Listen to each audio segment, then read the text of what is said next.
tardes, casi noches, a todos los que están presentes con nosotros acá en la Casa del Poeta. También bienvenidos a todos los que nos están viendo desde redes sociales ahora mismo. Esto se va a retransmitir, esta sesión. Quiero darles a todos la bienvenida a la Juntucha, como las llamamos, del Archivo de la Paz, número 13 en esta ocasión, que es una tradición larga de estos últimos años en pandemia para conectarnos con la sociedad. Nuestra intención en las Juntuchas del Archivo de la Paz, y ya lo dirá con más propiedad el director cuando lo introduzca, son reuniones que buscan que alumnos, docentes, personas de diferentes oficios de la sociedad dialoguen en torno a temáticas transversales que sean importantes a la coyuntura, al momento, y que tengan que ver obviamente con memoria histórica. Finalmente, somos el Archivo Departamental Intermedio de la Paz, que además está cumpliendo 51 años hoy, 15 de junio, así que es una juntucha especial la que vamos a tener hoy, y titula Relecturas cinematográficas, como han debido ver en los afiches y en la publicidad que hemos difundido, de la historia, es decir, el vínculo entre cine y memoria histórica. Quiero dar la bienvenida a quienes nos acompañan hoy, luego voy a dar la palabra a los anfitriones del evento. Está con nosotros, déjenme presentar brevemente a cada uno de nuestros invitados especiales. Tenemos por un lado a Mela Márquez, le agradezco mucho su presencia, ella es directora ejecutiva de la Cinemateca Boliviana y es un gusto que esté con nosotros. Tenemos también con nosotros a Fernando Cajías, colega historiador, doctor, que nos acompaña, docente de la Universidad Mayor de San Andrés. Está también Sebastián Morales, que es coordinador del programa en la ESA. Y nos acompaña también Marcelo Guzmán, cineasta independiente, amante del cine, que además ha tenido la iniciativa de hacer un cine foro de La Paz, al que nos invitamos a la semana. Y obviamente acá se van a presentar ellos mismos. Bueno, está nuestra anfitriona Ivica Tadic, que ha tenido la gentileza de recibirnos porque queríamos estar en este espacio para celebrar nuestros 51 años, y nuestro director magíster Ramiro Fernández Quisbert, a quien quiero dar la palabra para que pueda iniciar con el evento, y después, por favor, Ivica como anfitriona, les agradezco mucho. Muchas gracias, Paola. Tengan ustedes muy buenas noches, todos los invitados y también el público en sala y el público a nivel también de las redes sociales. Decirles fundamentalmente que estamos celebrando como Archivo de la Paz nuestros 51 años. Es nuestro aniversario después de nuestras bodas de oro que hemos celebrado el año pasado, y hemos querido hacer esta actividad de estos conversatorios a los que los hemos denominado juntuchas, porque lo que intentamos es que el archivo no sea solamente de la universidad, de sus estudiantes, de sus docentes, sino que vaya mucho más allá, porque el archivo guarda la memoria de todo el Departamento de la Paz. Y en este caso, de solo guardar la mayor parte de documentación judicial, de mandar, es decir, de guardar otro tipo de documentos, también nos hemos ocupado de guardar la memoria del cine. En el Archivo de la Paz tenemos los documentos de la película Amargo Mar, que bien sabe Fernando Cajías, que ha sido protagonista de esa película, incluso actor en algunos pasajes, ¿no? Tenemos entonces sí la alegría de contar con toda esa documentación, pero también tenemos documentos del atraco. Entonces nos vincula, ¿sí?, el guardar la memoria también del cine, y estamos preocupados también de colaborar con el archivo de la Cinemateca, ¿no? Y colaborar también combinando en la recuperación no solamente del material fílmico, sino de las fuentes documentales, como en el caso de Amargo Mar, libretos, castings, toda esa documentación que es riquísima. Con eso queremos celebrar, ¿no?, este 51 aniversario, y por eso también hemos invitado a nuestro director de la carrera de Historia, porque nosotros somos parte de la carrera de Historia. Buenas noches, ingeniero Vargas, bienvenido. Nosotros somos parte de la carrera de Historia y nuestro jefe máximo es, pues, en este momento el ingeniero Vargas. Sí, por eso le hemos pedido que nos apoye en esta actividad. Entonces, sin mucho más extenderme, quiero decirles que esta actividad para nosotros es significativa y estoy feliz también porque en este momento estoy viendo que está Iván Kona, que ha salido de nuestra carrera, que en este momento también está cumpliendo una función muy importante en la alcaldía y nos sentimos orgullosos porque evidentemente sí, esa es la calidad de profesionales que estamos formando en nuestra carrera. Y también está Gabriel Castel, que lo he visto por ahí, que nos está acompañando, que también ha salido de nuestra carrera y está cumpliendo unas funciones importantes en el municipio. Con eso yo termino mi intervención. Muchas gracias.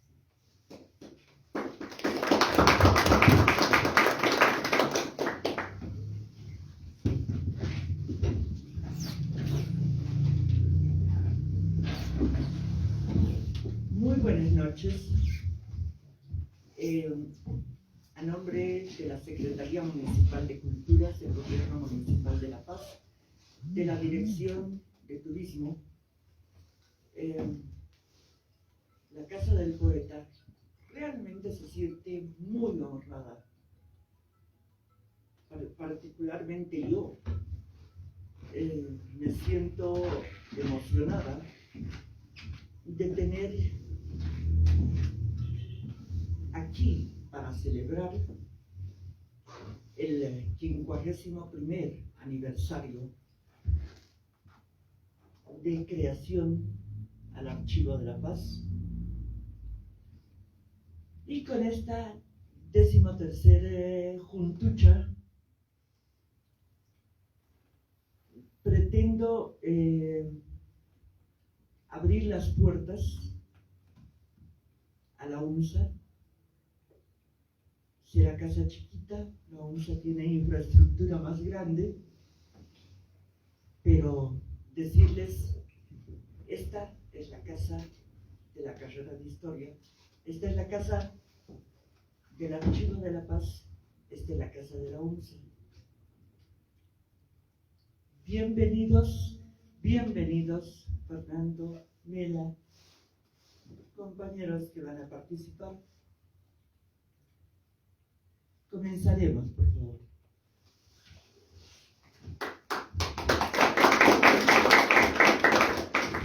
Muchísimas gracias por esas emotivas y virtuosas palabras que van a reforzar los lazos interinstitucionales que son tan importantes cuando se trata de estos quehaceres artísticos, investigativos.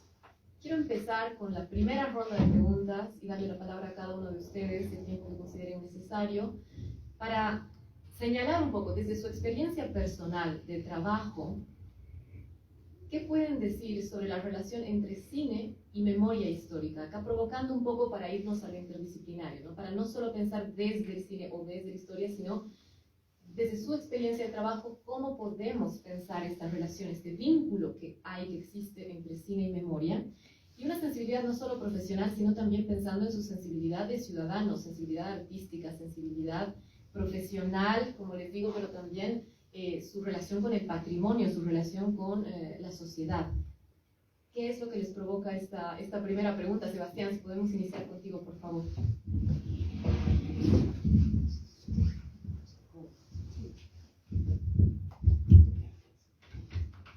Bueno, gracias Paola, y bueno, es un honor realmente estar aquí y nada, ¿no? Es muy lindo compartir con otros colegas de la universidad también y de la Cinemateca también, es nuestro espacio de patrimonio por excelencia.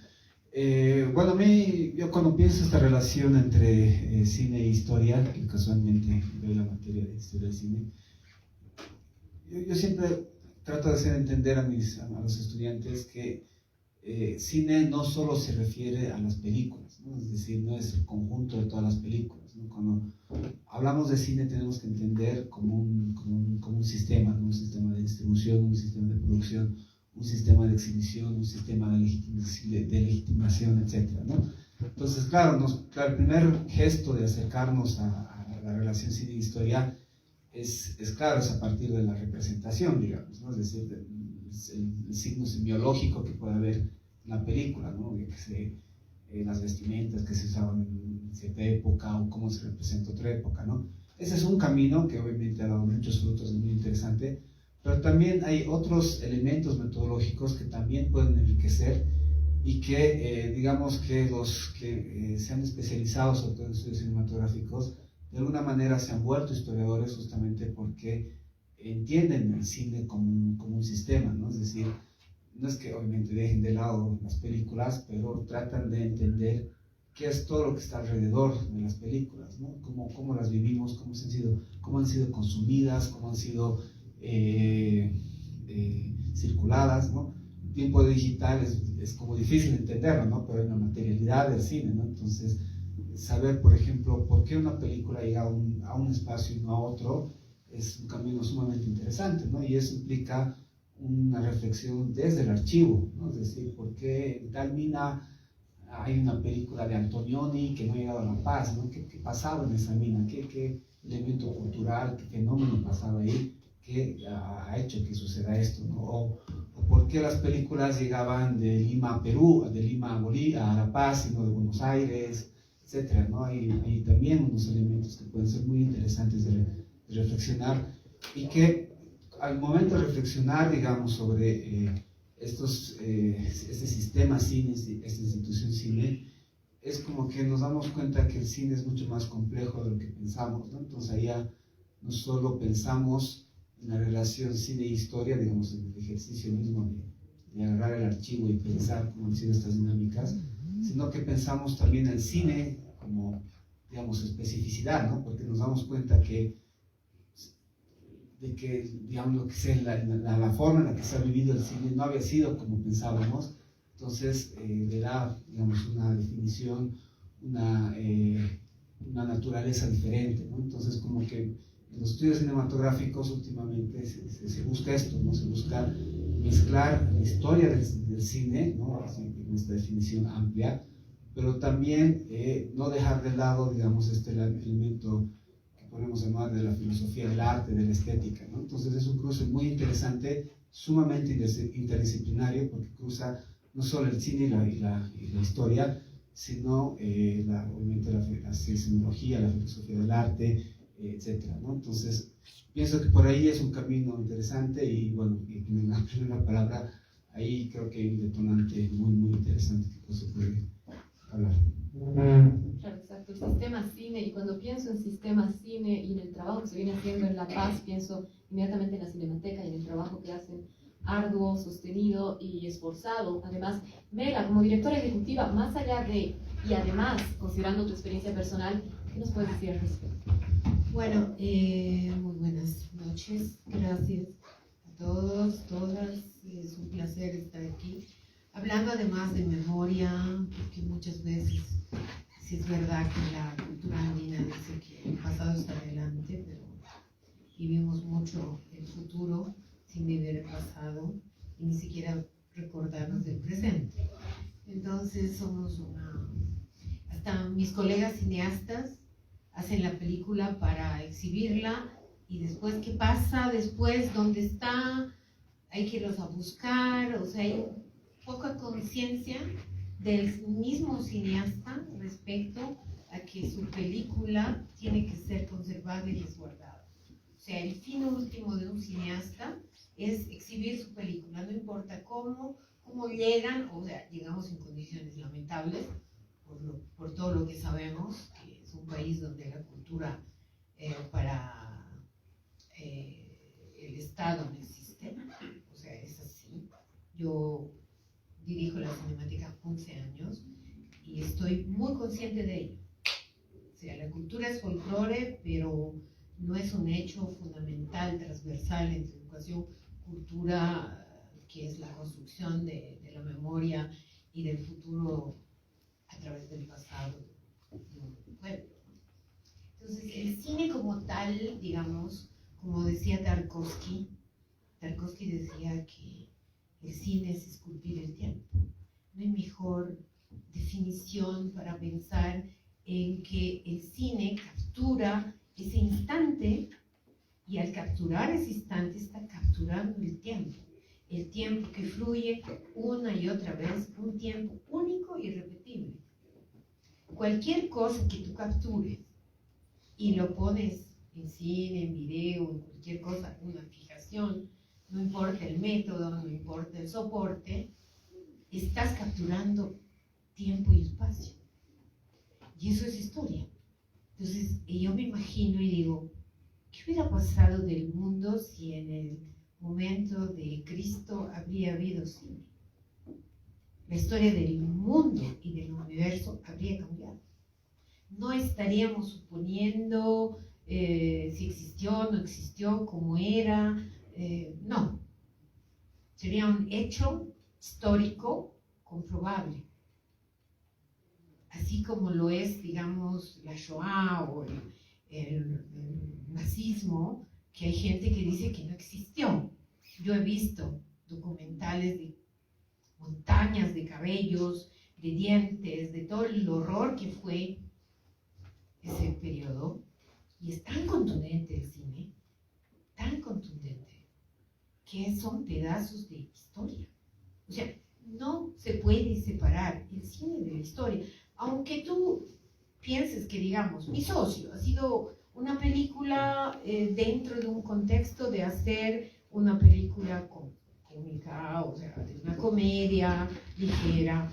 Cuando tú ves Mi socio de los años 80 y ves esas carreteras, ese camión, o sea, todo el contexto, más allá de los diálogos, más allá de los personajes, es Bolivia, reflejada a través de los ojos de un cineasta que tal vez no quería contar esa historia que después de los 80, que se ve 40 años después, nosotros estemos viendo un país que no existe. O he participado, por ejemplo, en una película que se llama El Voyage, Potosí Temps de Voyage, un cineasta israelí que ha fotografiado por 20 años un mismo viaje que ha hecho desde Jerusalén a Potosí. Y al principio, cuando él llegó, sacaba fotos de lugares y después volvió en 3 viajes a fotografiar por el mismo lugar. Había lugares donde se veía que Bolivia había cambiado, pero había lugares que los podías comparar 20 años y tú decías, ¿pero eso es de los años 70 o es de los años 2000? Porque él volvió en 2000. O sea, el tiempo se había detenido. Entonces, el cine para mí es la máxima expresión de cómo puedes capturar el tiempo y eso es la historia. Entonces, como Cinemateca, el trabajo que hacemos es tratar de recuperar, como bien decía Sebastián, uno piensa que el cine es solo las películas producidas por los directores. Es un país que está muriendo cada segundo. Cuando hacíamos la ley de cine, yo quedé asombrada porque todo el mundo discutía qué iban a hacer con la Cinemateca. La Cinemateca es un hecho tal, existe, están las películas ahí. ¿Qué vamos a hacer con lo que viene o con lo que está pasando? Cada segundo en Bolivia muere patrimonio fílmico. Muere. Porque no hay una ley de patrimonio ni una ley de cine. Estaban en otros eran los temas demasiado pueriles que pensaban en los canales que producen 24 horas. Porque producen 24 horas. Y producen historia. Si tú sales a un lugar y un discurso, o lo que pasó el 19, o la guerra del agua, la guerra del... ¿Dónde están esas imágenes? ¿Quién las tiene? ¿Quién las ha catalogado? ¿Se pueden conseguir? No se pueden conseguir, yo te lo digo. Hicimos el año 2000 con la televisión italiana y tratamos de conseguir imágenes de Canal 7. Obviamente Canal 7 no entraba al alto en la guerra del gas. Entonces, Red 4, Canal 4. Fuimos al Canal 4 y tenían el VHS. Las habían bajado a VHS. O sea, no hay el concepto, la ley de depósito legal en Bolivia está mal hecha. ¿Por qué? Porque no te da un nivel de cómo tienes que entregar el material para que esté conservado. Porque si te dan un VHS, eso no es material de conservación. Y tampoco hay una ley, en la ley de patrimonio se han olvidado del cine, de la palabra cine, de la palabra film, de la palabra audiovisual, de todo lo que es. Entonces, como se han olvidado, no han considerado que el patrimonio es fílmico y no solamente arquitectura, otras cosas, documentos, no existe la palabra. Entonces, ¿qué quiere decir eso? Que se produce aquí imágenes y se van muriendo, porque no hay una ley que diga, usted tiene que conservar el 0,2% de lo que produce. 0,2, no, pues, porque nadie puede conservar todo, digamos. Hasta aquí voy. Toda la razón, y aquí hay un llamado a la responsabilidad detrás de la preservación. Es decir, el vínculo entre cine y memoria implica una responsabilidad que claramente no se está cumpliendo, desde lo que nos comenta Mela, y además del contexto histórico, el cine nos está permitiendo percibir el cambio que se va generando. Ya sea que un lugar se queda como estaba hace 20 años o que cambia, pero ese cambio lo percibimos a través de lo que registra el cine, ¿no? Finalmente que a veces no hay otro soporte y otra fuente, salvo eso. Marcelo, ¿qué opinión te genera a ti esto que ya han dicho los colegas y que tienes que comentarnos? Buenas noches. Antes, bueno, yo me había preparado más para la segunda pregunta, pero creo que es importante rescatar lo que habían dicho. Y yo he tenido la oportunidad de trabajar en un proyecto revisando fuentes cinematográficas sobre cine en Bolivia a inicios de los 20, del siglo XX, y nos hemos concentrado en la década de 10 hasta el 20, ¿no? Hemos revisado 10 años de periódicos y es impresionante cómo las fluctuaciones de la industria se reflejan en la prensa, ¿no? Y bueno, no sé si viene al caso, pero nos hace imaginar una ciudad, en este caso La Paz, llena de cines en algún momento. Hay una nota en especial que dice cine en las 4 esquinas de la Plaza Murillo, cine hasta en las calles, ¿no? Entonces nos muestra una ciudad que consume el cine como una novedad seguramente, pero ese consumo varía de acuerdo a la fluctuación también de la economía, me imagino, ¿no? Entonces, creo que hay muchas formas también de rescatar la memoria fílmica, ¿no? Lastimosamente las historias de cine que revisamos para ese trabajo, no había salido todavía el libro de Mitre, se concentraban solo en la producción nacional, ¿no? Y como que insistían en rescatar nombres y títulos de películas hechos por bolivianos. Pero si uno se pone a ver las producciones que llegaban a la ciudad o al país, es impresionante la documentación que se abre, el panorama que se abre es mucho más amplio. Y creo que hay que tomar esa misma actitud hacia el rescate de la memoria en todo sentido, ¿no? En toda época, en todo caso. Entonces, no solamente concentrarse en rescatar las películas como tal, que es el gran trabajo que hace la Cinemateca, pero también la memoria sobre esas películas, ¿no? Afortunadamente podríamos decir que ahora tenemos la posibilidad de plantear proyectos de historia oral, por ejemplo, para rescatar el testimonio de los trabajadores del cine boliviano, ¿no? En el caso de mi socio, me imagino que todavía está viva y que podría narrar su experiencia, que va más allá del hecho de la película, ¿no? Son historias de vida que tal vez aporten al conocimiento y al entendimiento que tenemos del cine en Bolivia, ¿no? Eso podría decir. Claro, es decir, más allá de la propia historia y de la narrativa, de lo que está contando la película, estamos hablando de la historia de los actores, de la industria del cine y de cómo se vivía, cómo vivía la ciudad del cine, que claramente eso ha cambiado y las nuevas generaciones tal vez ya ni siquiera sospechan cómo era en su momento, ¿verdad? Fernando, como historiador, pero también amante del cine, te doy la palabra, por favor. Bueno, muchísimas gracias. Saludo a todos los colegas de esta interesantísima mesa y agradezco a la invitación y felicito 51 años de Banchini. Eso para mí es un susto también. Por lo menos los vi a René Arce haciendo todo este trabajo, 51 años, es mucho. Bueno, esta pregunta da para varios análisis. Primero que obviamente, como ya lo han dicho, el cine es parte de la memoria, ¿no?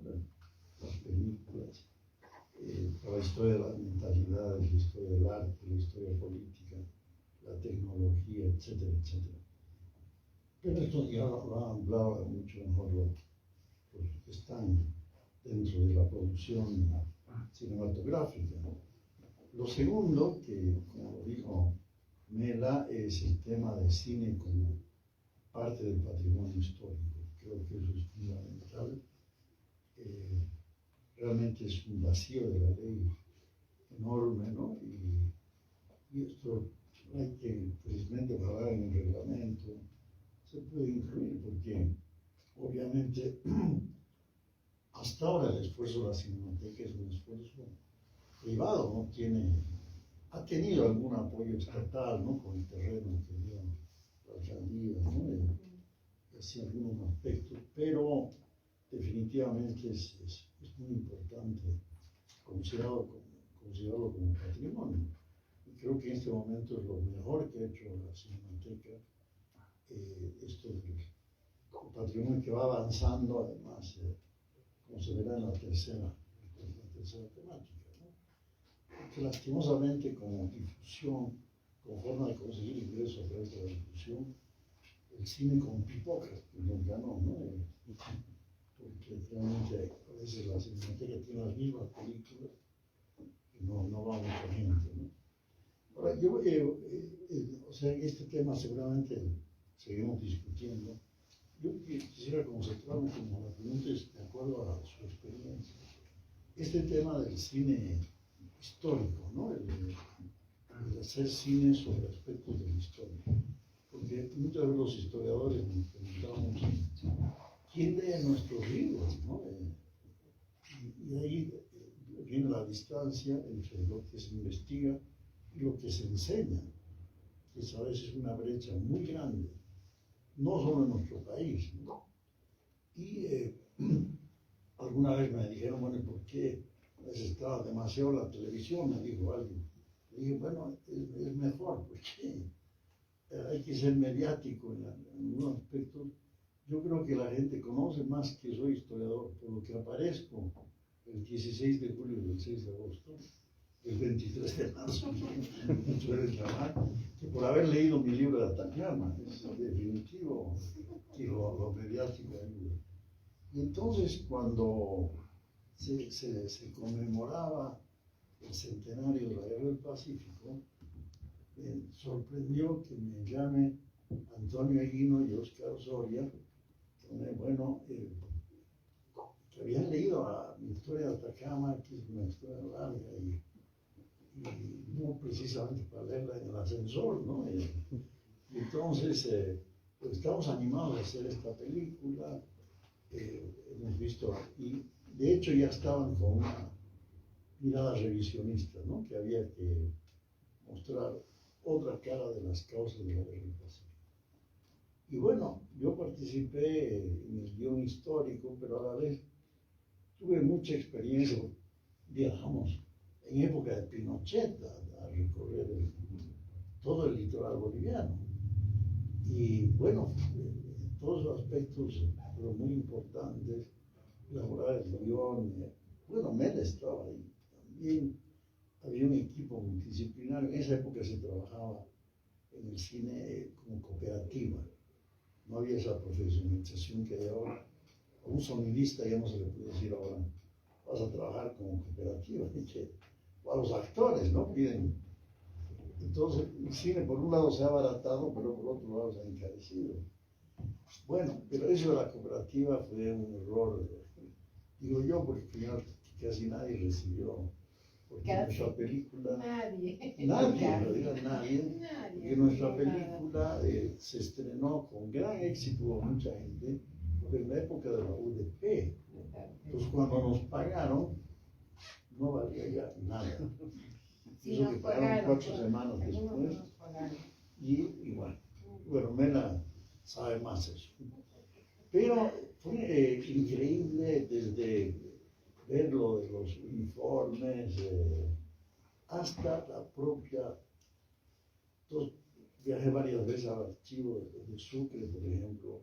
Creo que esa escena en el teatro que hace Cristina Corrales cantando en una área era exacto lo que había encontrado yo en un documento sobre recaudación de fondos a través de conciertos, en fin. Pero ahí me di cuenta que el cine va más allá de la historia, el cine histórico. Porque el historiador, ustedes saben, tenemos que probar casi cada cosa que se dice. Por eso es que nuestra lectura a veces se hace difícil. Sobre todo en estas cosas donde hay 3 o 4 interpretaciones. Peor cuando nosotros habíamos asumido una posición crítica de ir contra Campero, Arce y reivindicar la figura de Daza. Pero ahí es donde hubo un pequeño conflicto, porque, por ejemplo, yo como historiador consideraba que a Daza había que liberarlo de que no era el único culpable, como que además estaba de culpa a Narciso, pero tampoco que era un héroe, ¿no?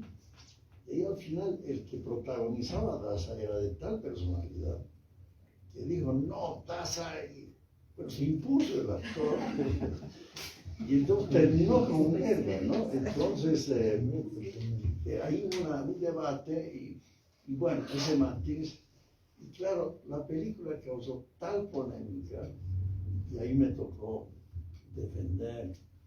Hubo conflictos con colegas como Juan Siles, Jorge Siles, con Darco, que lo defendían en Setuasa. Pero lo peor era las familias. La familia de Campero, la de Arce. Una vez en una tienda me acercó y me dijo, por su culpa mi madre murió triste. Yo le dije, ¿por qué? Porque Geo atacó a su bisabuelo don Narciso. Y entonces ahí es tremendo, se ve la memoria de las familias y cómo hay que tener cuidado. Una señora se me acercó también a una recepción y me dijo, sepa usted que toda la paz está contra su película. Pero, y decían su película, porque como en serio a figurar de eso. Y yo le dije, será pues la mitad, porque la otra mitad ha actuado en la película. Porque en esa época los extras eran una maravilla, eran gratuitos, ¿no? La gente se brindaba, ¿no? Bueno, y esto lleva a esa reflexión de que, claro, el cine tiene una ventaja, ¿no? Puede llenar los vacíos con ficción. Pero eso puede ser una desventaja, ¿no? Y quizás no nos damos cuenta en ese momento que dañaban, porque el historiador viene a ser también una especie de juez. Es decir, este es el culpable, este no es el culpable, ¿no? Y si no matizas o no pruebas muy bien, pues indudablemente es un problema. En Tarija quemaron la película, porque habían atacado a 2 de sus grandes próceres, Arce y Campero. Y eso que el guión se cuidó de que los héroes de ficción sean tarijeños, entre ellas la vida de Enriqueta Ulloa. Y aquí viene una anécdota. Enriqueta Ulloa tenía que besarse, en ese entonces besarse en el cine era wow. Entonces, y Enriqueta Ulloa agarró y dijo, no, yo quisiera más que besarlo a este héroe de ficción, quisiera besarlo a Daza, quisiera la personalidad de Daza, ¿no? Bueno, y ni siquiera con eso se amainó.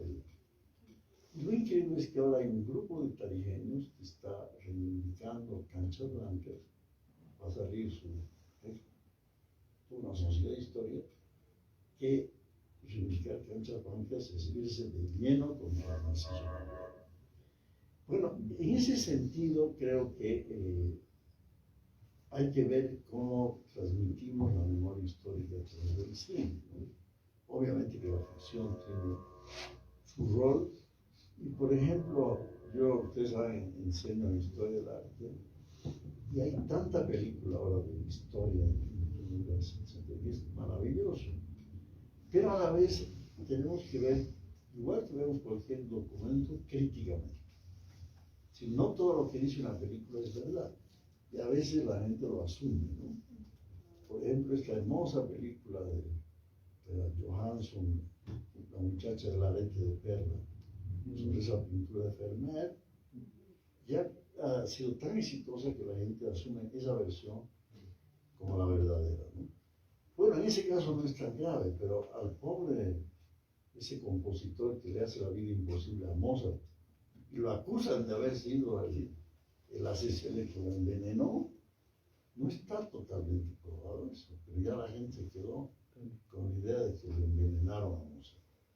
Y bueno, por ejemplo, en el caso de Van Gogh, que hay como 4 o 5 películas, hay una que le echan la culpa del suicidio a su cuñada. No tiene la cuñada, cuando murió Van Gogh y murió su esposo, ella siguió la exposición y esperó que el 18 años cumpla el hijo, y ambos decidieron donar gran parte de la obra de Van Gogh a que su memoria quede en Holanda, ¿no? Entonces, y ahora mismo en esta película de Queens salió la familia del marchante a decir, oiga, no van a quedar tan mal a mí, porque ver la película, el tipo es un... Así que en ese sentido, creo que tiene una gran ventaja el cine, porque complementa historias que para un historiador quedan en la duda. Claro, porque como historiadores tenemos, si hay duda, presentar las diferentes versiones. Pero la gran ventaja del cine es que llega a muchísimas más personas que nuestros libros. Creo que si bien la posición reivindicacionista de la Guerra del Pacífico todavía no está plenamente posicionada, en su momento realmente logró que la gente no repita de memoria. Bueno, pero lo siguen repitiendo, ya ves los propios comunicadores, ¿no? Porque el carnaval Daza no dio la noticia, ¿no? Y sigue repitiendo, y eso que se trató de mostrar que no era verdad, ¿no? Y así muchas otras cosas. Entonces, en ese sentido, creo que debemos meterle, además que ahora hay varios en la Carolina que se han metido al cine, de hacer este tipo de películas históricas, porque son muy necesarias para precisamente la memoria histórica. Gracias, perdón, me la digo. Prometo que en la primera parte he robado minutos a la segunda. De hecho, has encadenado perfectamente con la segunda parte, Fernando, que es la parte metodológica, es decir, el cómo. Ya sabemos que hay un vínculo, sabemos que hay un problema también en la realidad práctica de la comunicación entre historiadores y cineastas, que la verdad es que no dialogamos mucho, no hay demasiado diálogo, no hay mucha visita de cineastas al archivo, ¿verdad? Entonces, de hecho, esta es una invitación a que puedan ir en algún momento, como ha hecho Marcelo, a proponernos hacer proyectos juntos. Rescato de lo que dice Fernando, y con eso invito a que todos mediten en la siguiente respuesta, esta posición crítica de la historia, una posición desmitificadora, que en su momento Amargo Mar va a ser bandera, no de una reivindicación de Daza necesariamente, tal como lo veo yo, sino realmente de una relectura de diferentes versiones de la historia, desmitificando muchos héroes consagrados, que son la lectura de la historia positivista clásica. Hoy por hoy la historia ha abierto nuevas formas de acercarse a los hechos, miran hacia la verosimilitud, muchos historiadores ya no se creen esa verdad fáctica única, ¿verdad? sin desmerecer que los hechos valen en tanto que tal. Entonces la reflexión se ha abierto. En ese sentido, el vínculo de acercamiento metodológico entre historiadores y cineastas, ¿qué vertientes nuevas tiene? Saliendo de esta idea que tenemos a veces de la historia más fija, ¿no? Como discurso único. Si pensamos en la historia como una historia polifónica, una historia de diferentes formas de narrar, de diferentes versiones, ¿cómo se puede acercar el cine en este sentido a la historia, Sebastián? Sí, es interesante la pregunta que planteas, ¿no? Porque hay una visión, digamos, de la historia más positivista. El tema de la imagen o de la película, del cine en general, genera un problema, ¿no? Porque no sabes qué hacer con eso, ¿no? Es decir, no es un documento, efectivamente, pero no sabes qué estatus histórico darle, digamos, ¿no? En una visión, digamos, muy positivista, ¿no? En el que estás buscando eso, digamos, ¿no? Encontrar o la verdad o la falsedad de un hecho, digamos, ¿no? Eso es algo que, por ejemplo, Mark Ferrer decía en su libro, ¿no? Que es como que agarras y claro, ¿no? Si tú entras en esa lógica, no sabes qué hacer con eso, ¿no? Entonces, y muchos historiadores en esa lógica, bueno, deciden desecharlo por todo lo que ha dicho Fernando, en realidad, ¿no? Lo he explicado muy bien con anécdotas muy interesantes, ¿no? Pero bueno, ahí hay una, digamos, por eso es importante entender la relación entre el cine y la historia justamente desde la polifonía, desde el concepto de un sistema, digamos, ¿no? De repente, no sé, en Amargo Mar, ¿no? Es muy interesante, por ejemplo, todo cómo se representa un momento histórico, pero también es muy interesante pensar justamente en los modos de producción de la película, ¿no? Porque casualmente, y retomo un poco lo que es de Fernando, casualmente la representación histórica ha sufrido cambios o modificaciones no previstas por cuestiones que parecen tan banales como que el actor era muy, no sé, pues muy hilarante, ¿no? No sé, ¿no? Entonces, ese tipo de cosas es importante entenderlas como en la relación de cine y historia, entender que hay que ir más allá de la película, ¿no? Hay que ir mucho más allá. Un cineasta piensa en el modo en el que hace la película, ¿no? En sus modos de producción ya está el discurso y el pensamiento de la película, ¿no? Los modos en los que la distribuye, qué canales decide mostrar la película, etcétera, ¿no? Entonces ahí hay una apertura que necesita y requiere de herramientas propias del historiador, que ya obviamente rompe con este paradigma positivista, ¿no? Pero tiene que ir más allá de la película, ¿no? Que es lo que, digamos, la historia del cine más contemporánea está haciendo, ¿no? No se queda diciendo, bueno, en 1955 había esta película, etcétera, ¿no? Sino más bien tratar de generar este tipo de conexiones y entender de esa manera, ¿no? Entonces ahí hay un elemento metodológico en el que si realmente quieres hacer, digamos, teoría cinematográfica, necesitas necesariamente las herramientas del historiador, ¿no? Entonces esa es una relación bien importante, ¿no? El teórico del cine tiene que ir a un archivo, ¿no? Si no es historiador, no es teórico, digamos, ¿no? Porque no está generando ese puente, esa relación. Y eso es, en el caso boliviano, es algo que siempre un poco ha faltado, ¿no? Marcelo comentaba en el caso del libro de Mitre, es justamente un libro que rompe con la lógica de pensar que, bueno, solo hay que ver las pelis bolivianas, es decir, historia de lo que pasa en Bolivia, digamos, ¿no? Sino más bien él trata de hacer una historia de lo que se ha visto en Bolivia. Y eso es muy interesante porque se asume una posición mucho más interesante, ¿no? Que es asumir qué cosa es lo que se ve en Bolivia y qué cosa genera imaginarios en Bolivia, ¿no? O sea, probablemente, no es por desmerecer, pero de repente Top Gun ha influenciado mucho más en el imaginario boliviano que la nación palestina, de repente, puede ser, ¿no? Entonces, ver qué tipo de películas se han visto también es un elemento muy interesante para reflexionarlo, digamos, ¿no? Y generar justamente esta idea y pensar mejor en el imaginario de una sociedad, ¿no? Entendiendo también que el cine, claro, es memoria, es todo lo que han dicho aquí la gente, pero también es un agente de la historia, ¿no? Es decir, una película puede reinterpretar para una sociedad un hecho en particular, ¿no? Y es el caso, por ejemplo, de Margomar, por ejemplo, ¿no? Pero, no sé, en la Segunda Guerra Mundial, todos los países que estaban en la guerra tenían su agencia de cine, ¿no? Porque entendían que si Estados Unidos lograba imponer su verdad, tenía media guerra ganada. ¿Y cómo hace eso? Con las películas, ¿no? Entonces se convierte en un agente, ¿no? Entonces, por eso es bien importante entenderlo, ¿no? No es solo agarrar las películas y decir, ya, esta película tiene este discurso, o reinterpreta así la historia, etcétera, sino también entender qué es lo que está produciendo la película, por qué lo está produciendo, cómo lo está produciendo, ¿no? Es un sistema mucho más amplio, ¿no? Y ahí necesariamente es el historiador el que tiene que hacer eso, él es el que tiene las herramientas, ¿no?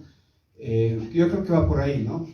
Y ese mal endémico un poco del cineasta que no va al archivo es un tema bien complejo, ¿no? Porque, bueno, a veces siento que el cineasta tampoco lee literatura, no le da esa impresión, digamos, ¿no? No ve películas a veces, digamos, ¿no? Y claro, ¿no? Y es chistoso porque, por ejemplo, no sé, van a aparecer o están apareciendo un montón de películas sobre la guerra del Chaco, digamos, ¿no? ¿En qué se basan esas películas? No se basan en investigaciones históricas muy serias, sino se basan en el imaginario que tenemos de la guerra del Chaco. Entonces, ¿qué es lo que genera? Son imágenes cliché, ¿no? Pues es eso, ¿no? Entonces, esa es una problemática bien interesante, bien curiosa, digamos, ¿no? Si el cineasta no se convierte también al mismo tiempo en un investigador histórico, digamos que limita su creatividad porque entiende el mundo con las imágenes que ha consumido, digamos, ¿no? Eso es lógico, digamos, ¿no? Pero de repente no está viendo los fenómenos tal como podrían ser vistos o descubrir una nueva verdad, digamos, ¿no? Bueno, va por ahí, ¿no? Sí, y considero que también tiene que ver con la imagen que pueden tener otras disciplinas de la propia historia, ¿no? No todos los historiadores escriben la historia de la misma manera. Fernando es un ejemplo pionero en 1984 de relectura de un periodo que se sigue rememorando, como decía él, pensando en el carnaval y bueno, en la jarana antes que en la versión o las versiones que han ido avanzando en la reflexión sobre ese periodo, ¿no? Y algo interesante de lo que dice Sebastián, es decir, no es solamente un afán de dejar una prueba del pasado, sino también de generar realidades nuevas, generar nuevos imaginarios. Depende también lo que consume la población, ¿no? Posiblemente sí ven más Top Gun que, bueno, no sé, eso es. Retomo tu comentario. Y acá, Marcelo, que tú has hecho el vínculo con el Archivo de la Paz, de hecho, me gustaría también que en tu caso, además de hablar de estos retos metodológicos y cómo los ves y cómo habría que enfrentarlos, me cuentes qué es lo que ha motivado a que tú te acerques al archivo, ¿no? Es decir, ¿por qué? En primer lugar, porque he estudiado historia y he trabajado un tiempo en el archivo, pero bueno, he planteado la idea del cineforo porque me interesa siempre motivar o profundizar un poco lo que estamos haciendo ahora también, ¿no? Y quisiera retomar lo que habías preguntado hace un ratito, porque yo he encontrado en mis lecturas no sé, cuando empecé a motivar a trabajar sobre el cine y la historia, empecé a buscar los clásicos, ¿no? Marc Ferro y varios otros, pero encontré un tipo que en los finales de los 80s trabajó en producciones hollywoodenses sobre temas históricos, ¿no? Como asesor de guión, cosas así. Y él se empezó a cuestionar esta problemática que estamos hablando, de la relación entre cine y historia, pero desde una óptica distinta, porque él planteaba que como decía el doctor, las películas tienen una gran ventaja sobre los libros, ¿no? Y un poco que debatí ese punto, porque decía hasta qué punto es cierto esto, ¿no? O sea, que una película puede condensar en 1 hora o 2 lo que un libro de 400 páginas, un libro de 400 páginas puede tener más detalle de los acontecimientos que narra una película en menos tiempo, pero al final una película puede ser más efectiva en la llegada hacia el público que el libro de 400 páginas que no muchos van a leer, ¿no? Pero bueno, yo también quisiera decir que hay bastante analogía entre el hecho de hacer una película y escribir libros de historia. Hay procesos que son bien parecidos, ¿no? O sea, una forma de determinar quién hace cine es clasificar a una persona como un sujeto que colecciona imágenes y las guarda y las organiza a fin de darle un sentido y contar una historia a través de ellas, ¿no? Y es un poco lo que se hace en historia también, pues, no me voy a inventar, estoy voy a empezar a citar varios fragmentitos que he ido sacando, y uno de esos es que Hayden White decía que toda historia escrita es producto de procesos de condensación, desplazamiento, simbolización y clasificación, exactamente como aquellos usados en la producción de una representación fílmica. Es sobre el medio el que difiere, no la forma en que los mensajes son producidos.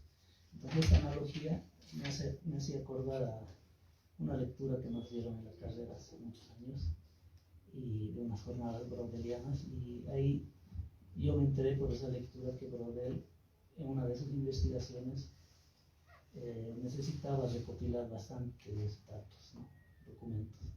Entonces contaba con una cámara fotográfica que solo le permitía pocas exposiciones, ¿no? Y en algún momento se dio la maña de adaptar una cámara de cine para poder capturar en un rollo de película, en los 24 fotogramas por segundo que permite el rollo de película, empezar a coleccionar imágenes que le iban a servir para sus investigaciones, ¿no? Y bueno, tal vez me estoy inventando esto que voy a decir, pero creo que la cámara que usaba era de las primeras cámaras de cine, y lo que le permitía también era, además de capturar los fotogramas, poder proyectarlos, ¿no? Entonces es interesante pensar en Brodel frente a una proyectora, navegando un mar de imágenes, ¿no? Porque un rollo de película con 24 fotogramas por segundo podría obtener, o sea, se asemeja un poco a la capacidad que tenemos ahora de digitalizar documentos y poder analizarlos en la comodidad de una computadora, ¿no? Y eso Brodel ya lo hizo a inicios de los 20, ¿no? Y es chistoso que haya usado una cámara de cine para hacer esto, ¿no? Entonces me parece interesante eso. Y otra cosa que quisiera decir es que ese tipo que se llama Robert Rosenstone se cuestiona mucho sobre el papel que estamos jugando los historiadores en la elaboración de imágenes y películas sobre el pasado, ¿no? Entonces, en una especie de manifiesto, él dice algo muy interesante. En 2007 ya, dice, voy a leer: fantasmas recorren el mundo de la historia, imágenes que titilan en pantallas grandes y pequeñas. Nos dicen todo lo que necesitamos saber sobre el mundo, incluyendo el mundo del pasado. En una era post-literaria ya no habrá necesidad de periódicos y libros. Los historiadores usarán el cine, el video y el internet para crear un nuevo imaginario histórico que nos mostrará a todos al fin que la historia es una cuestión de conexión personal y emocional con lo que ha ocurrido antes. Y termina diciendo: historiadores del mundo, únanse, lo único que pueden perder son sus notas al pie. Es sarcástica esta idea, pero al final él termina diciendo que en realidad no quiere ser tan radical, pero no sé, es interesante esa lectura, porque asemeja mucho que el interés que tiene el historiador por el pasado y las personas que se dedican a hacer filmes sobre el pasado tienen una motivación parecida, ¿no? Y el método que usan para lograr es igual, bastante parecido.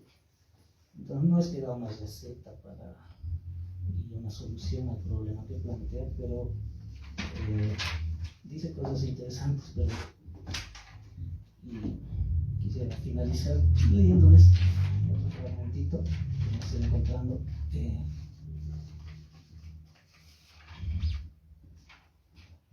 Citando a Godard, o sea,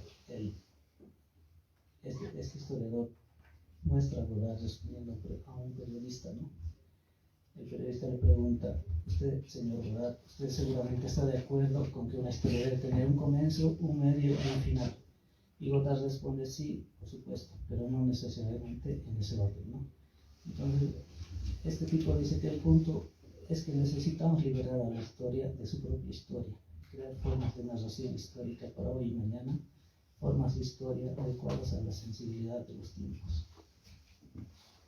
Exacto, y con temporalidades distintas. Muchas veces, como ya inició en su intervención, el tema de la temporalidad que tiene que estar en discusión siempre a la hora de aproximarnos al pasado, no solo para historiadores, sino para cineastas, como ya nos lo decía Mela al inicio. Mela, ya entrando más en detalle del acercamiento en un contexto nacional como en el que vivimos, ¿qué nos podrías decir al respecto?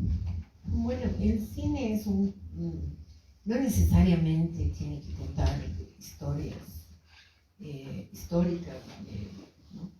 Pero yo creo que, por ejemplo, voy a dar un ejemplo. Mauricio Obando hace una película histórica, en realidad, pero personal.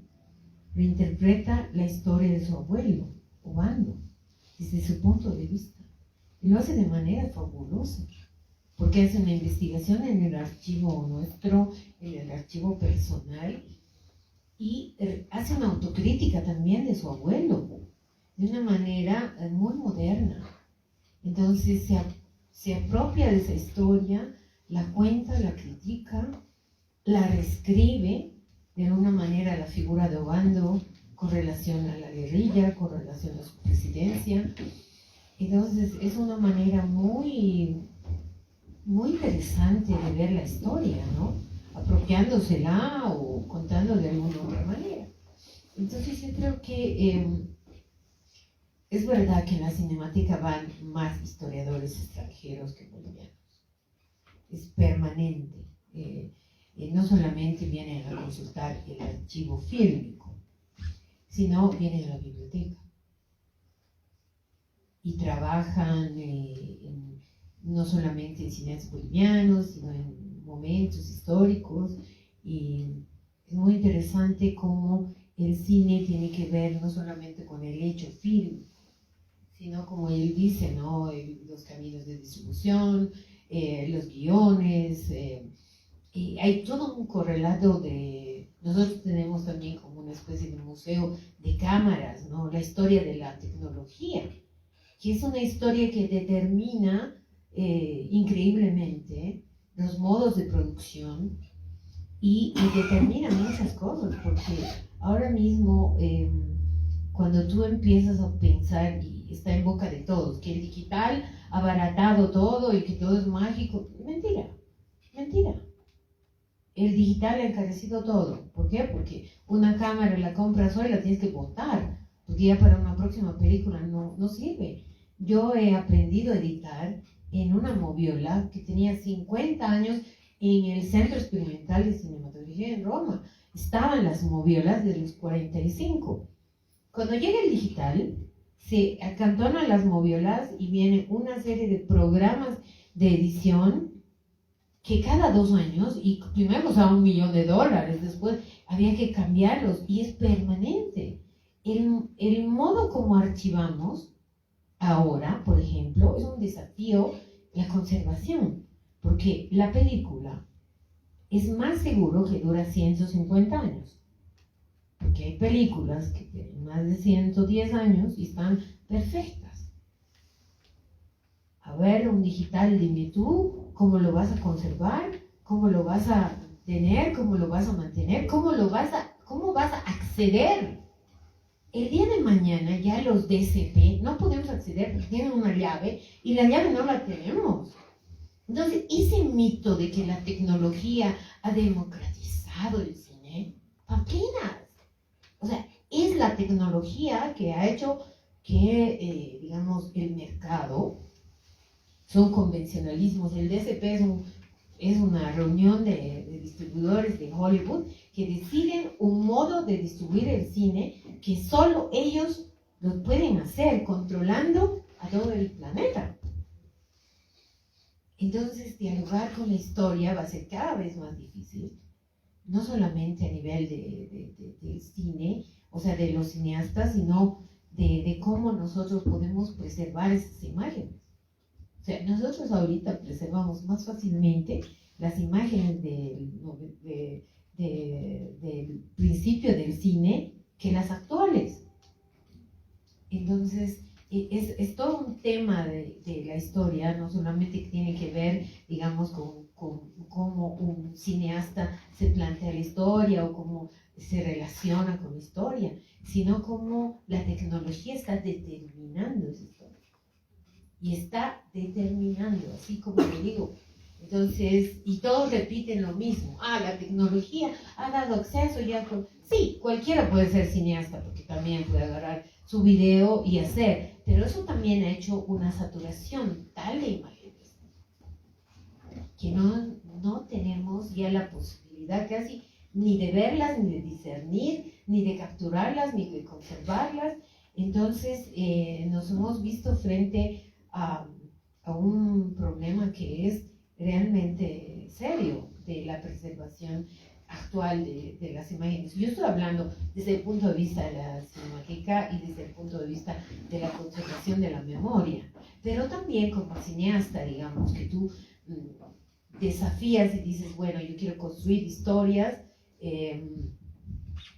como lo ha hecho Mauricio, Obando, ¿no?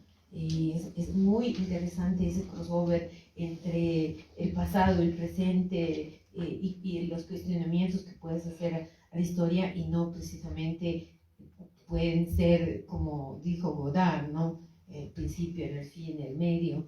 O sea, ese es nuestro desafío, cómo contamos las historias y cómo investigamos y cuáles son las fuentes, porque si esas fuentes no van a existir, es muy, muy serio, ¿no? Sumamente serio, y además el tema de la conservación y los soportes a los que no podemos acceder ya. La obsolescencia es un tema dramático. O sea, el cine, como lo conocíamos, con celuloide, que ha habido, digamos, desde el inicio del nitrato y se ha ido mejorando hacia el celuloide, etcétera, era posibilidad de acceder, porque los equipos no cambiaban. En cambio, desde que entra el video, es una muerte permanente de las imágenes. Y es muy difícil acceder. Es absolutamente Umatic, por ejemplo, debe haber ya muy pocas máquinas que leen. Y así va pasando. Y cada vez el tiempo de la tecnología es cada vez menos. Entonces, ahora se está tratando de poner una regla en la FIAF, que es la Federación Internacional de Archivos Fílmicos, a la Sony, a todos los que producen Kodak, todos los que producen, digamos, materiales de archivo para conservar, es que garanticen que en 50, 100 años no van a cambiar. Pero no quieren, porque es industria. El negocio terminaría si hacen unos discos de tal manera que permanezcan 100 años. Se acabó su negocio. Totalmente, pasa hasta con los puertos USB ahora, ¿no? Que no quieren que sea una sola forma, no quieren unificar. Y es un reto del archivista también, es decir, ¿cómo voy a trabajar con los soportes digitales cuando tal vez después ya no haya la máquina y no pueda? Es un reto compartido realmente. Fernando, no te quiero dejar sin participar en esta interesante ronda, por favor, adelante.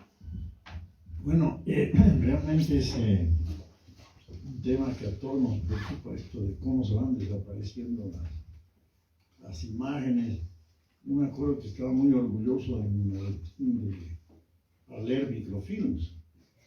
Creía que era James Bond, pero ahora se quemó el foco y listo, ya no leo una cantidad de microfilms que ya sacaban en el archivo de Sevilla. Me han dicho que en San Pedro hay algunos viejitos que tienen, porque en Bolivia tenemos eso de bueno, ¿no? Que hay unos técnicos locales. A ver, ojalá salga mi directora, porque si no es todo un trabajo. Bueno, indudablemente esto es de ida y vuelta, ¿no? Por un lado, creo que los cineastas necesitan un historiador para ser asesores no solamente en el guión y la perspectiva, sino también en detalles como la vestimenta. Por ejemplo, cuando hay películas de la Edad Media y están comiendo con cubiertos, entonces ahí el asesor se ha equivocado, ¿no?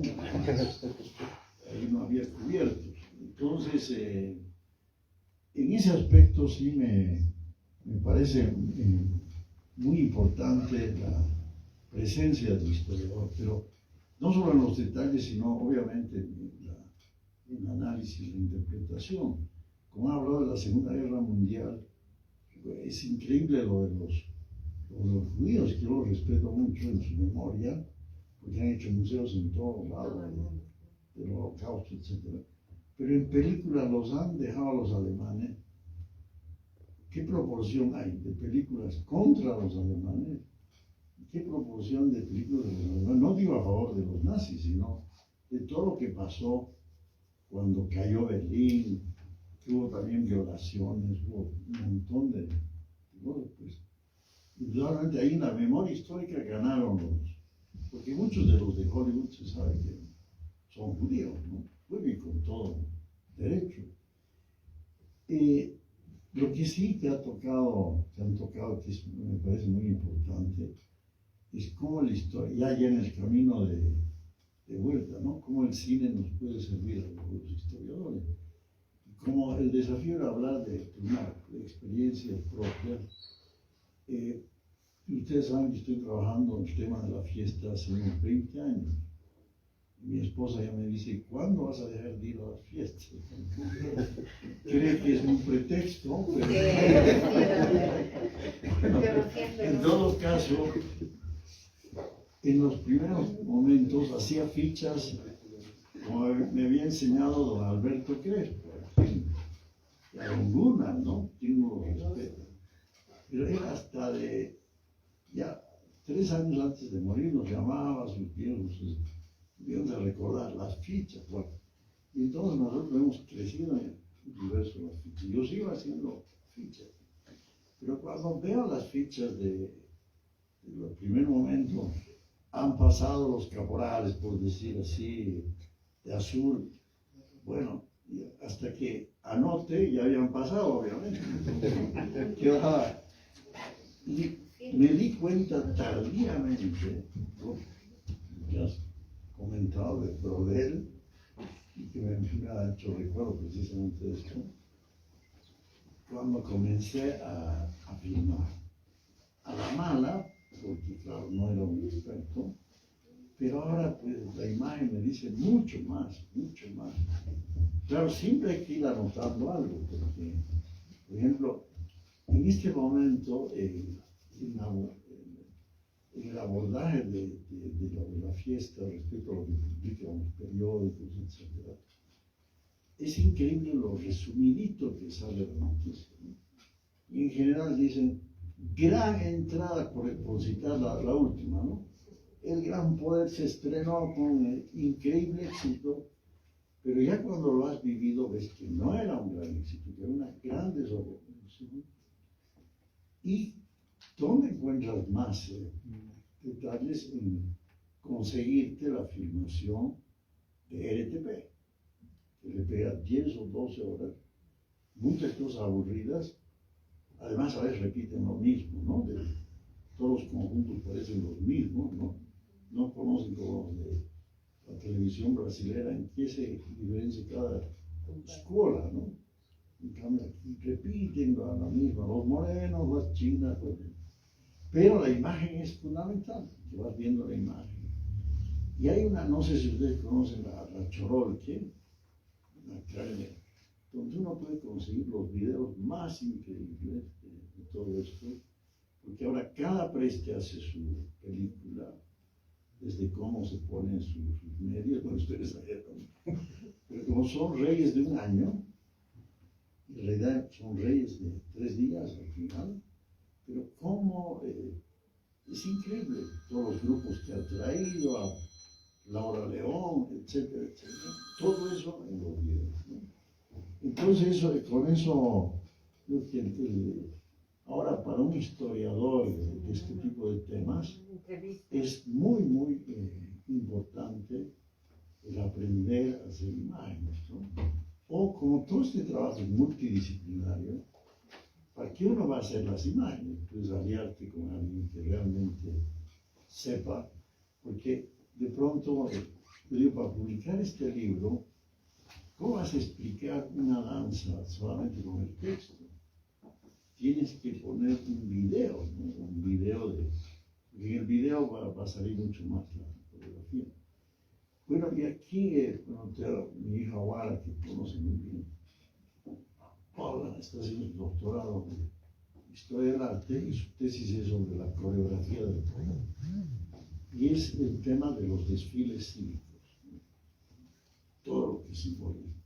¿Cuál es su fuente principal? Además, claro, de textos, de los teóricos. Pues todo esto ha sido un gran invento de la Revolución Francesa para reemplazar las festividades religiosas. Y en la Cinemateca encontró un gran apoyo para sacar precisamente documentación de desfiles de hace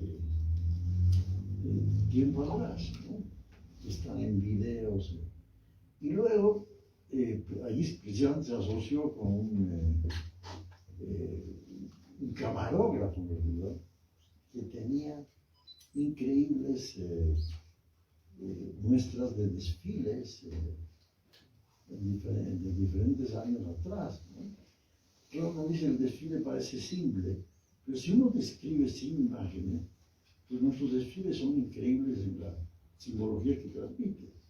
Primero aparecen unas chiquillas vestidas de damas antiguas, que no se sabe cuál ha sido su asesor histórico, son trajes del siglo XIX para representar a las damas de Simón Bolívar, ¿no?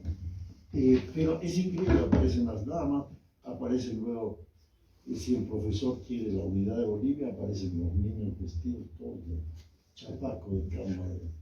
Entonces, no es solamente la banda o la gente que desfila, ¿no? Sino todas las imágenes que van transmitiendo. Y claro, entonces, imagínense una historia de eso sin imágenes. Además, imágenes en movimiento, porque hasta la fotografía es limitante. Por ejemplo, ahora en la catalogación que se hace del patrimonio inmaterial, en la salteña, en el patrimonio material puedes poner San Francisco, las fotos, pero la salteña, ¿cómo vas a catalogar solo con una fotografía? Tienes que mostrar cómo se hace la salteña, cómo se consume, cómo se va al mercado para comprar los ingredientes, etc. La UNESCO pide ahora cada 5 años, obviamente que no hemos cumplido, pero actualmente 6 fiestas son patrimonio de la humanidad. Y tienes que mostrar un registro cada 5 años, audiovisual, fílmico, para mostrar qué se mantiene y qué ha cambiado. El único que yo sepa que ha hecho un registro ya bastante completo y que ha costado nada menos que $150,000, que ha dado la UNESCO, es Oruro, hace unos 10 años, porque han filmado, pero precisamente para no tener ese cliché, como han hecho, y el majestuoso carnaval de Oruro, y claro, fue majestuoso en la plaza porque ahí todos se lucen, ¿no?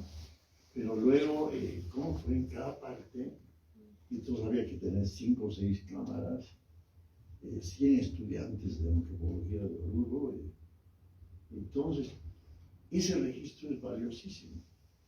Ahora, con perdón de mis queridos hermanos de Oruro, a veces es muy difícil acceder a ese archivo, porque dicen, nos van a copiar los pasos. ¿Qué pasos, no? Los paseños, o los puneños, bueno, es cierto que hay que tener cuidado del registro, pero eso se hace precisamente para la investigación. Y la propia alcaldía, con perdón, Cuando uno va a pedir los registros del patrimonio material y el Ministerio de Cultura, no, ¿para qué es? ¿No? Son para tesis de los alumnos, son tesis que están haciendo. Tienen un resquemor en mostrar sus registros. Esto será pues un catálogo para ladrones, entonces entonces tienen que dar a conocer estos registros. Cuesta un dineral hacerlos como ustedes dicen, ¿no? En una buena resolución, ya es la mala resolución. Ahora imagínense un Matic, bien que han tocado el tema. Por favor, avísame dónde puedo ver un Matic. En la Tengo... Cinemateca. Ah, muy gracias. Porque hemos hecho un trabajo de recuperación de obsolescencia, se llama, ¿no? Entonces No, pero estamos... de mí es un Matic, digo, ¿dónde lo puedo? Ay, pero la Cinemateca, Bueno, entonces voy a ir con mi cargamento, porque tengo cosas en un Matic que ya no podía ver y digo, qué barbaridad, bueno. ese es el buena drama, noticia. no de solo tuyo, de un montón de gente que tiene un pedazo de ¿cómo se llama? Es un cajón que puede dormir con él, pero no lo puede ver. Entonces, y ese es el drama de la tecnología. Y el drama, es un drama. Sí. Bueno, gracias. Muchísimas gracias. Fernando, pudiéramos quedarnos dialogando hasta el infinito, creo, en esta mesa, porque hay mucha tela de donde cortar. Quiero abrir, eso sí, la posibilidad de preguntas también al público que está presente aquí. No sé si alguien quiere hacer alguna, o tiene alguna duda o hacer algún comentario. Tal vez Marcos, nuestro director, tal vez quiere hacer algún comentario, o alguno de los presentes. Puedo dar unos minutos. Si no es el caso, también quiero abrir la posibilidad al director, Vika, Cadi, por favor, si quisieran. Marcos, perfecto, excelente. Bueno, buenas noches, gracias por haber permitido participar en un tema tan interesante. No es mi fuerte, pero sí algo de mi familia. Mi esposa anda un poco metida en este tema del cine, su tío Hugo Roncal, que hace poco han hecho una premiere, una reedición, algo así, ¿no?, de su película. Entonces es una temática que sí en la familia la tenemos bastante introducida. Y obviamente el tema de las imágenes es fundamental, ¿no? Es fundamental para todo tipo de análisis, inclusive el tema paisajístico. Ver de una a otra época cómo ese paisaje se va alterando, principalmente en las proximidades de las ciudades, demás, pues es fundamental ese material para poder desarrollarlo. Nuevamente un saludo especial al doctor Cajías, que siempre escucharlo es un honor estar ahí presente. Gracias. ¿Alguien más? Tal vez alguna inquietud hacia alguno de los participantes también, aprovechando que están aquí. Gay. Gracias, buenas noches. Me ha llamado mucho la atención cuando estábamos haciendo sobre todo el comentario que leía Marcelo. Se pasó por mi cabeza esa idea de plasmar, ¿no?, en una imagen, bueno, en 1 hora y media, ¿no?, digamos, un libro de 400 páginas, y eso es verdad. Pero vale, ¿no?, el término de decir que una imagen vale más que 1000 palabras. Las imágenes se pueden describir tanto como en una oración como en un artículo entero, una imagen. Y eso yo creo que nos da esa posibilidad de que la historia sí tiene que ser, bueno, mediar cuidadosamente ese aspecto. Pongo el ejemplo más clásico, tal vez las películas de 300, ¿no?, que son hechas a partir de los cómics, etcétera, que, claro, están relatando todo lo que ha sido de las guerras médicas. Efialtes se menciona que es un pastor jorobado, pero realmente al cómic y posteriormente a la pantalla grande, esa imagen, esa descripción se la ha llevado a volverlo un ser totalmente deforme, un monstruo, técnicamente. Entonces yo creo que estos mismos conceptos que se alargan, como decía, desde una sola oración hasta un artículo entero, al momento de llevarlo a plasmar una imagen, una secuencia audiovisual, sí da mucho que hablar, porque ya sería un análisis parte por parte, ya no solo de una historia, sino de lo que vemos gracias a la historia. Y eso quería contar. Gracias, Gael, es alumno de primer año de la carrera de Historia y creo que también muy conectado con el cine. Les agradezco muchísimo su presencia y el haber estado aquí.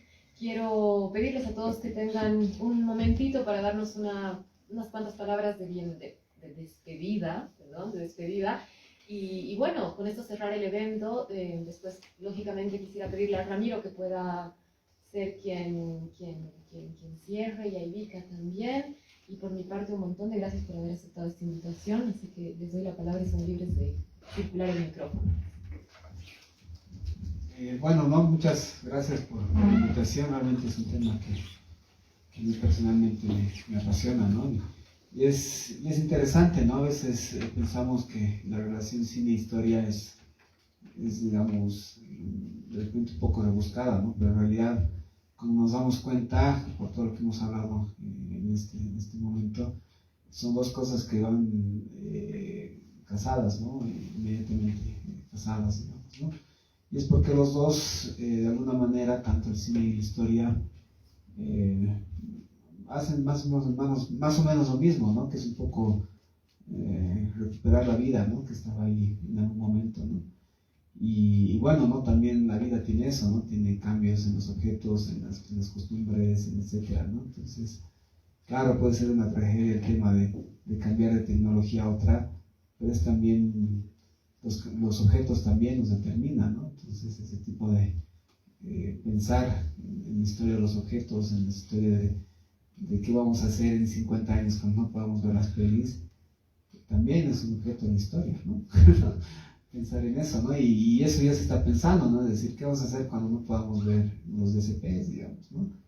Pero bueno, también es parte, ¿no? Y pedirle a Sony que deje de hacer negocios solo para que sea historia nomás, no funciona, ¿no? Más bien, la vida también es eso, ¿no? Entonces, más bien es el historiador, el resguardador del patrimonio, el que tiene que pensar cómo generar eso, ¿no? Entender todas estas dinámicas y guardarlas, ¿no? Eso me quedo de esta charla, ¿no? Gracias. Yo voy a insistir en leer unas citas, pero voy a retomar. A mí, una de las secuencias que más me gusta de Mar es cuando el mensajero empieza a correr desde, no sé de dónde, la verdad, no me acuerdo, de Tacna. Y es una secuencia bien larga en la que pasa desiertos, pasa nevados, y al final llega La Paz y da la noticia, pero la longitud de esa secuencia da a entender que la distancia era larga, ¿no? Entonces, esa secuencia me parece que es la mejor de la película para mí, porque permite al espectador imaginarse no solamente la distancia, sino también las condiciones de tantas cosas, ¿no? De la comunicación, del transporte, por ejemplo. Entonces, yo quiero citar un relato de unas lecturas, y es que un tipo encarga a un artista japonés una pintura, y el pintor le entrega un cuadro grande, gigante, que en la esquina inferior tenía una rama de cerezo con unas flores y un pájaro, y el resto era blanco, era un vacío. Entonces el que encarga la pintura se queja y le pide una explicación, ¿no? Y el artista le contesta que así era la pintura, que no había otra, ¿no? Pero ¿y por qué? Porque así el pájaro tendrá campo para volar, le dice, ¿no? Entonces un poco, creo que eso sintetiza la idea de que el aporte que tiene que tener el historiador como colaborador de films históricos, creo que tiene que tener esa capacidad de dejar un espacio que permita imaginar cosas al espectador, más allá de darle detalles sobre hechos y sobre situaciones históricas. Creo que nuestro desafío es enfrentarnos a eso, a dejar a la imaginación del espectador la posibilidad de, con su conocimiento y con sus preocupaciones sobre el pasado, imaginarse la historia, ¿no? Dejarse sorprender una vez más, ¿no? Muchas gracias. Bueno, retomando eso de la tecnología, es una maravilla también, o sea, no estoy en contra. Acabamos de recibir un escáner digital, que es un sueño, que escanea cine 35, 16, negativo, positivo. Obviamente que es un milagro de la tecnología, que va a poder acceder a un material que tal vez ya por el uso no podríamos, o porque las máquinas de proyección como la Moviola ya no se pueden, los repuestos no existen, etc. Pero también no es un tema solo de ayudar a la historia. Europa sacará una reglamentación que los enchufes para el celular tienen que ser universales y únicos, porque se está generando una cantidad de basura tecnológica que nos va a enterrar. Entonces no es solamente ayudar a las cinematecas, sino es ayudar a la humanidad, dejar de producir tanta cosa y que todo sea desechable. De alguna manera eso tiene que ver con algo mucho más grande que ayudar a las cinematecas o a la historia, sino pensar en un mundo un poco más sostenible desde el punto de vista ecológico y de alguna manera también darnos una manito a los que podemos poder acceder a los materiales, ¿no? Pero digamos como conclusión, pensar que es una mirada de ida y vuelta todo, ¿no? Todo es de ida y vuelta. Yo creo que los historiadores, en tanto historiadores, necesitan del cine o usan elementos del cine, como bien citaban ambos, para capturar, como decían, que ese tiempo que tú puedes, de alguna manera, que no lo hacen tus anotaciones de manera fidedigna, ¿no? Sino que es la imagen, es el cine que captura, sea que seas cineasta, sea que seas investigador, sea que seas diletante, sea que quieras tener la imagen de tu madre antes que se muera. O sea, es una relación que todos tenemos con la imagen al final. O sea, todos somos o historiadores o cineastas, ¿no? No es un hecho que puede ser determinado solo para un estudioso o solo para un cineasta, ¿no?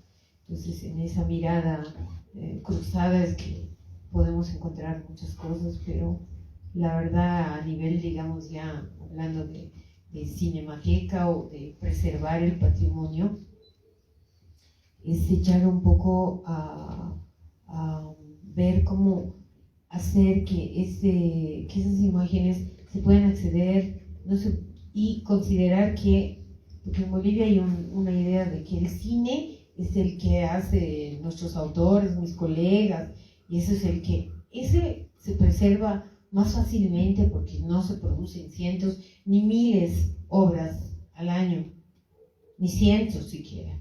Entonces será una decena, una veintena. El tema es que el cine no tiene que ser considerado solo ese de autor, sino es todo lo que se produce, las noticias, por ejemplo, que cada minuto, decía, hacen cada segundo. Tenemos que tener algún modo de que eso se preserve, porque eso es historia. O sea, es mucho más historia que una película, no sé, de X, que tiene su importancia, de todo el contexto que hay, pero una noticia es algo irrepetible. Por ejemplo, ahora nosotros estamos digitalizando la posesión de Hernando Siles del 26. Es un hecho fabuloso. Ese es oro en polvo. Y es como que el tiempo no se detiene y que lo que filmas hoy en 1000 años va a ser oro en polvo igual. Entonces ese concepto es el que hay que cultivar, de que las imágenes sí tienen un valor enorme en el tiempo.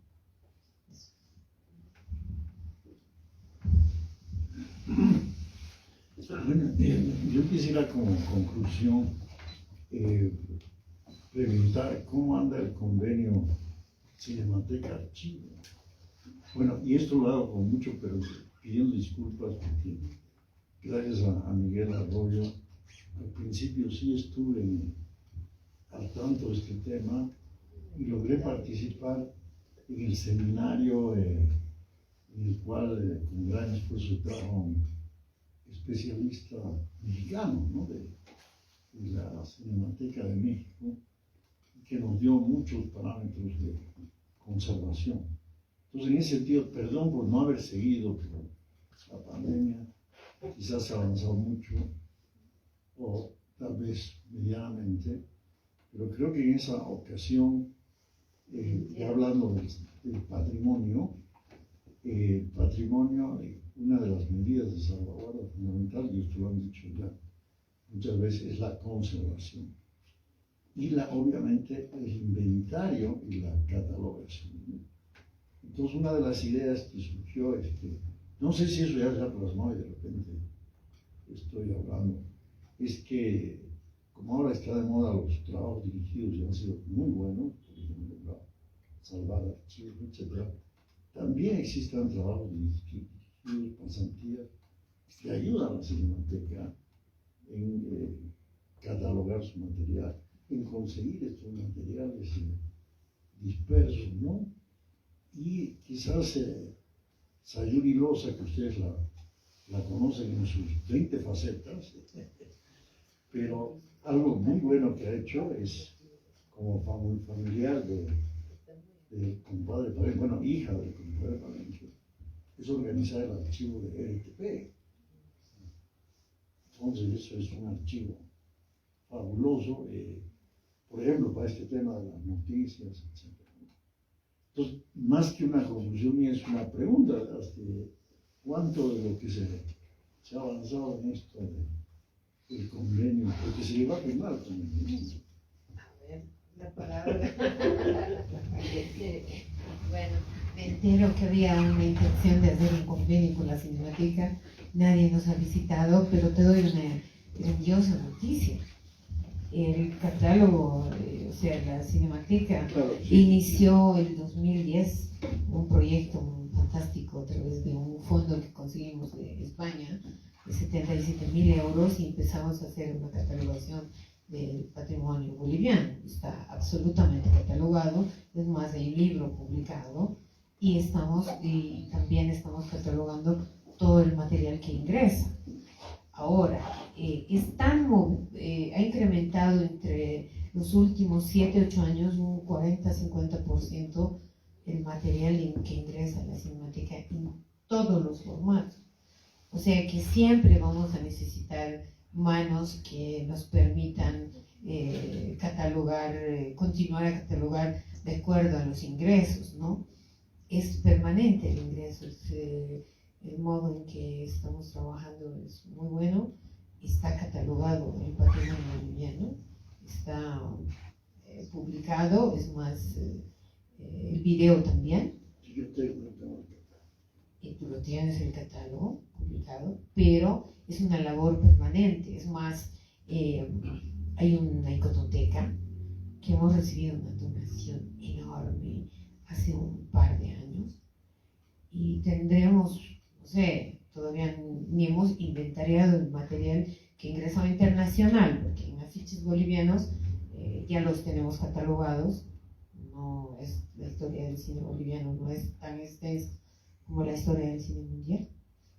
Y bueno, necesitaríamos una mano muy interesante en eso, en catalogar, y también en la biblioteca, ¿no? Así que quedan invitados. Sería feliz, contenta de tener esa ayuda, ese convenio, y de ayudarnos mutuamente, ¿no? Porque la Cinemateca tiene tesoros que se irán revelando cada día con este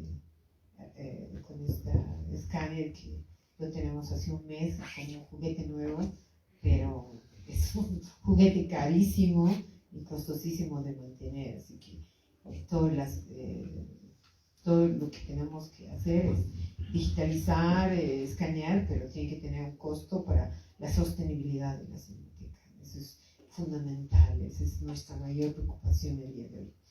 Muchas gracias. una preguntita más. Los cursos de capacitación para conservar, ¿no? Porque nosotros mismos los historiadores tenemos un video creyendo que ponerlo ahí decía este conservador que hay que ponerlo en determinadas temperaturas, lugares, ¿no? Que sería muy Damos la importante. palabra a Miguel y después a Ramiro, por favor. Bien, buenas noches. No estaba planificado que yo hable, pero por la alusión directa. Bueno, también para aclarar a la directora del archivo de la Cinemateca, él hace unos 3 años participó con nosotros de una charla, el maestro Fernando Osorio, que ha trabajado en Eastman House, en Kodak, haciendo restauración de películas, films de la etapa del cine silente, posteriormente 18 y todos los cines, ¿no? O sea, todos los tipos, todos los formatos. Entonces, yo hice, digamos, un encuentro entre los dos Fernando Osorio y Fernando Cajías, para que un poco se conozcan y ver alguna forma en trabajar de alguna manera con el archivo de la Cinemateca y la Casera de Historia, ¿no? Siempre con el afán de resguardar el patrimonio, de que el patrimonio se conserve y también rescatar, ¿no? Porque alguna vez yo hablaba con el encargado del archivo de la Cinemateca y me decía que hay mucho patrimonio, con Ramiro Valdés, que se pierde porque a veces no hay espacio, a veces no hay, la tecnología no nos ayuda. Entonces, ver las maneras de cómo ir ordenando sistemáticamente con las normas de la FIAT, ¿no? Que es hacer, como en cualquier archivo que sea documental, fotográfico, es hacer un cuadro de clasificación, no solamente un simple registro, sino hacer un cuadro de clasificación, ver cuáles son los fondos, cuáles son las documentaciones asociadas a esto. Entonces, todo lo que decía, ¿no? Rescatar fotografías, rescatar guiones, todo esto, ¿no? Entonces, esa, digamos, sería la fortaleza de una futura, un futuro acuerdo, digamos, ¿no? Hacer que todo esto se vaya recuperando, ¿no? No solamente lo fílmico, el material soporte, la celulosa, sino documentos, fotografías y todo lo que se produce, ¿no? Registro hemerográfico, todo, ¿no? Entonces, lastimosamente ya lo hemos parado ahí, con lo de la pandemia se ha quedado estancado, pero si hubiera, digamos, el interés entre el Archivo La Paz y la Cinemateca, yo puedo poner todos mis oficios para nuevamente rearticular esta situación y claro, muy feliz de que participemos, ¿no? Tanto la Casa de Historia, no sé, según lo que diga también el director del archivo, yo presto para todo eso, ¿no? Solamente para aclarar y muchas gracias, doctor, por la alusión. Mi memoria. Sí, muy buena memoria.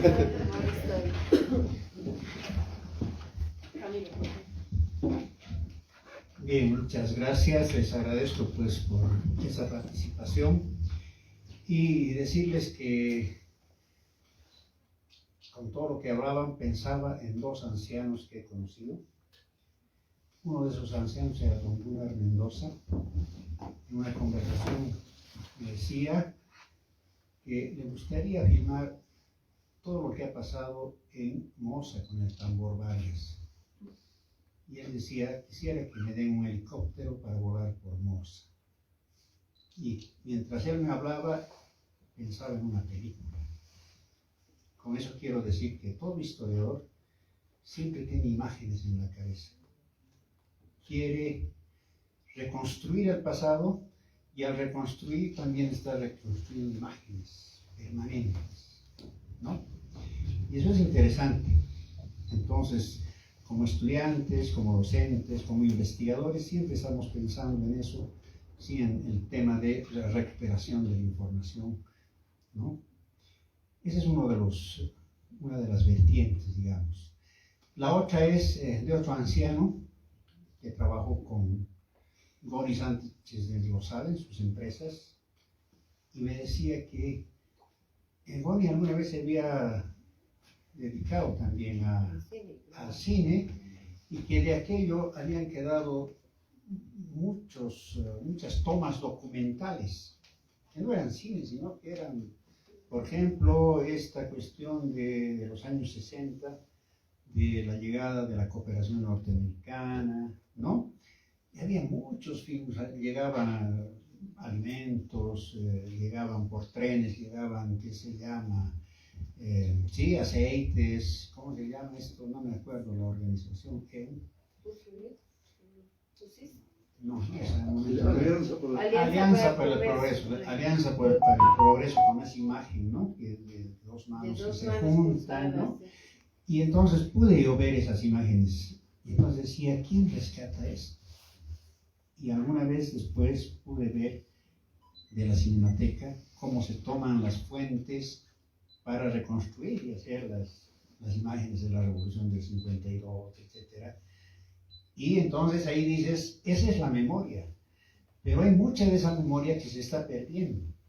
Y en el Archivo de la Paz vemos, por ejemplo, tenemos en este momento más de 200.000 imágenes y fotografías que tenemos un compromiso de conservar, de avanzar, ¿no? Y estamos, y cada vez nos llega más. Recién hemos recuperado del rector de La Paz, ¿sí? De Héctor Ormachea, hemos recuperado 2 cajas de fotografías. Y esas cajas de fotografías nos están trayendo a la memoria 1948, cuando se funda, es decir, el edificio del monobloc de la URSSA, ¿no? Ahí tenemos mucha fotografía, pero también de su hijo, de todo el proceso del lancerismo. Entonces tenemos fotografías de todo eso. Pensamos ese rol de recuperar, de conservar, es tan importante para hacer este trabajo de recuperación. Y nosotros decimos, tenemos que trabajar en el tema de conservación.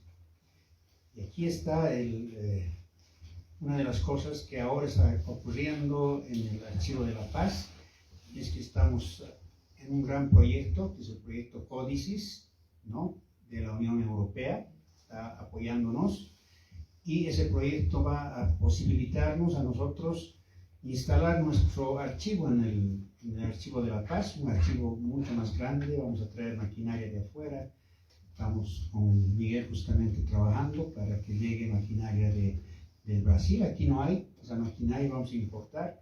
Pero ¿cuál es la orientación? De trabajar en la recuperación, en este caso del papel, pero tenemos que hacer también estos convenios para trabajar con el tema de las imágenes y obviamente de todo el material fílmico, ¿no?